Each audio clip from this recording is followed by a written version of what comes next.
Welcome to the Flipping and Wholesaling Houses in New York show. I'm Michael Pinter, where I teach you how to start flipping or wholesaling houses in New York, or if you're already doing it, how to grow your business. I hope this is going live because it's okay.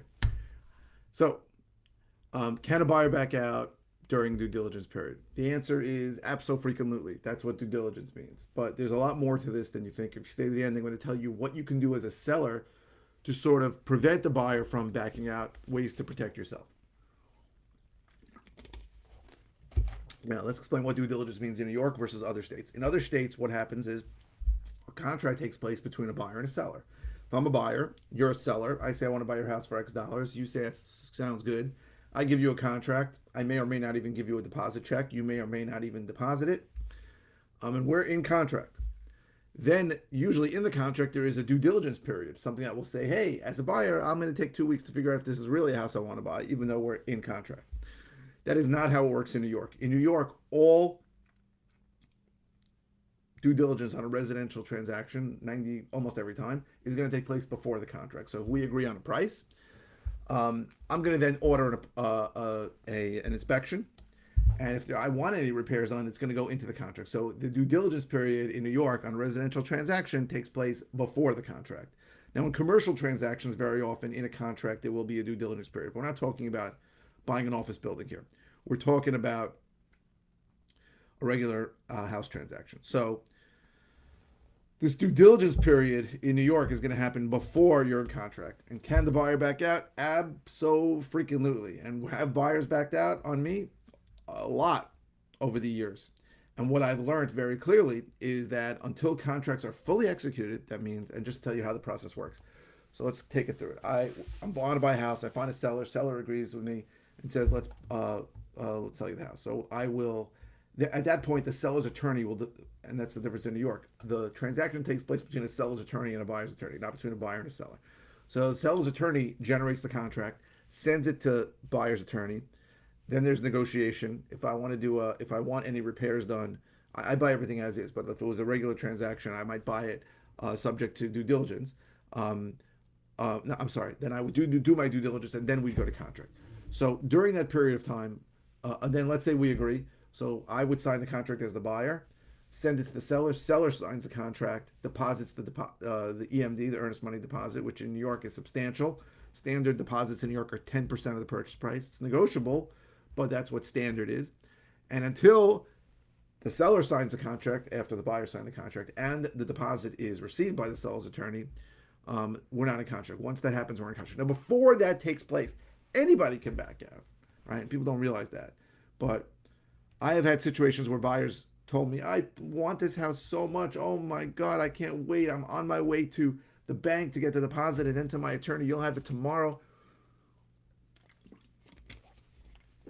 And then I never heard back from them. So you got to understand, until contracts are fully executed, nobody's under any obligation, including you as a seller if you want to sell. You can say to this guy, sorry, I found another buyer. Now, that probably will piss some people off, especially if they have paid money for an inspection. But you've got to understand that the most beautiful words you can say, and I use this all the time, is whenever you accept an offer, you say these words. I accept your offer, but please understand I'm going to continue to market the property until contracts are fully signed. So that sends two important messages. Number one, you better move your ass, right? Because if you don't sign this contract, you may lose the deal. Number two, don't cry to me if I find somebody who's going to pay me more in the next day or two before you get your shit together. So it's important for you to understand when you say that, it's incredibly freeing. Now, have I said that and still had somebody scream at me and yell at me, you're not a man of your word?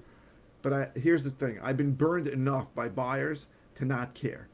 Because until contracts are signed, that buyer, that buyer's attorney, that buyer's realtor can just send you a text that basically says, sorry, we changed our mind. And there's nothing, you have zero legal recourse. So for you to be that schmuck that says, well, I gave my word, and therefore I'm not going to take a $25,000 higher offer, is foolish, because that buyer can easily just walk without any reason at all. So now, having said that, there are occasions, right? I just wholesaled the property recently, and it was one of my buyers who's bought other properties from me, was begging me for the property, And he goes, what's it going to take? And I made the stupid mistake of giving him a number that I thought was very high. And he said, okay. I agreed to sell it to him. Now, an hour later, somebody called me, offering me $15,000 more. Now, that was a stupid mistake by me to give that guy a price at all. But I did not take the higher offer because I gave that guy my word. Now, that's really giving the word, right? You give the guy a number, he agrees to it. So never do that. But when you're just selling a retail property, so people call me all the time and say, what's the number, what's the number? I go, it's the highest number I can get. That's the truth. I'm trying to make the most money, which is truth. I mean, it's not, you're not being a dick, it's being the truth. So, but when you have someone, you accept their offer, right? They say, I'm going to pay you X. You should simply say, okay, I accept your offer, but please understand, I'm going to continue to market the property until all documents are signed, are fully executed. And by the way, as a seller, understand you have the last laugh. So even if the guy signs the contract, and I've had situations where guys signed the contract, but it took forever.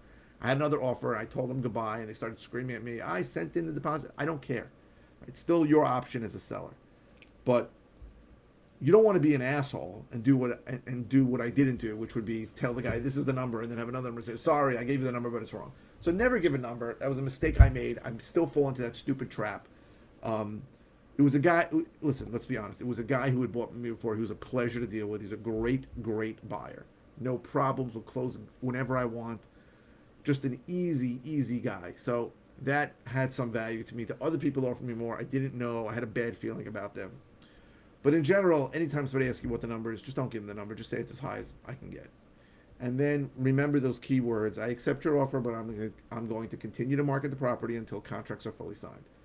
Right? And I have been scolded by old-time realtors saying, that's not how we do business here. When we shake hands, we mean it. And it's all bullshit. Because if his client told him 3 days later, I got cold feet and I don't want to buy, that guy would be the first jerk off to call you up and say, sorry, my client changed his mind, and hang up the phone. So don't believe any of that bullshit, okay? Until contracts are signed in New York, nothing matters. There is no obligation. They're not under obligation to buy, and you're not under obligation to sell. Once contracts are signed, nobody's going anywhere in New York, right? So that's the huge advantage of New York that people don't talk about. Sellers aren't backing out. Buyers aren't backing out. If they are, you're keeping their deposit. Sellers aren't backing out. If the seller backs out, you can file a list pendants on the property, same as if you stop paying his mortgage, and basically you can't sell the property to anybody else, and you can sue him for specific performance, the entire purchase price, and you will win. So here's the beauty of it. Because almost everybody's represented by attorneys, as soon as they speak to their attorney, they will find these out. So I've had on several occasions a seller call me and say, I'm sorry, I changed my mind. And I don't get upset. I don't think twice. I just say, call your attorney. And I always get a call back, sometimes in an hour, sometimes in a day, saying, when can we close? You can't get out of contract in New York. It's one of the greatest parts of doing business in New York, right? In every other state, a guy can just walk. It's super easy to get into contract, and it's super easy to get out of contract. In New York, it's a pain in the ass to get into contract. It's impossible for either party to get out of contract. And that is a beautiful, beautiful thing doing what we do. I thank God every day that we have the laws we have in New York, because they make it harder for competition. There's very little competition in New York. They make us have a lot of money because of the values here are high, and it just is impossible for a seller or a buyer to change his mind, and that is great. It's great. So now, what can you do during the due diligence? What can you do to prevent the buyer from backing out during due diligence? Let's say you think this buyer is great and you want to lock them up. What you can do is you can say, hey, I need the contract signed in 2 days, right? If you want to do an inspection, do it after, right? You understand you're taking the property as is, and I understand you might be concerned. But if the contract isn't signed in 2 days, I'm just going to consider this offer null and void. Now, we're in a pretty hot market now. I'm recording this at August of 2021. If a guy really wants a property, or even more importantly, if his wife wants the property, they might say okay to that, right? You're sort of pushing them. And you can also make somebody sign a contract that's not contingent. But remember, the due diligence period in New York is before the contract. You have no legal obligation. You have no legal recourse if a guy backs out during the due diligence period. In general, you don't, right? So in other states, after he signs the contract and there's a due diligence period or an inspection period, anybody can back out during that time. But there are things you can say before that in New York that'll get people to get moving. So you can give them a time limit. You can say, listen, I got to get this under contract. It's really important to me. What do we have to do? And you can get into that nitty gritty so that you get people into contracts sooner. That ends the due diligence period. Obviously, if you're in another state, you can just say, hey, no due diligence period, right? You can do whatever due diligence you want, but you can't get out of the contract. So contract law is fascinating. New York is very, very strong when it comes to contracts. You can't get out. And in New York, the things you have to say to prevent the buyer from backing out happen right before he's signing the contract to get him to sign that contract as soon as possible, right? The main contingency people have is a mortgage contingency. You can ask people to waive that. Doesn't mean they can't get a mortgage. It just means that they can't back out of the contract because of it.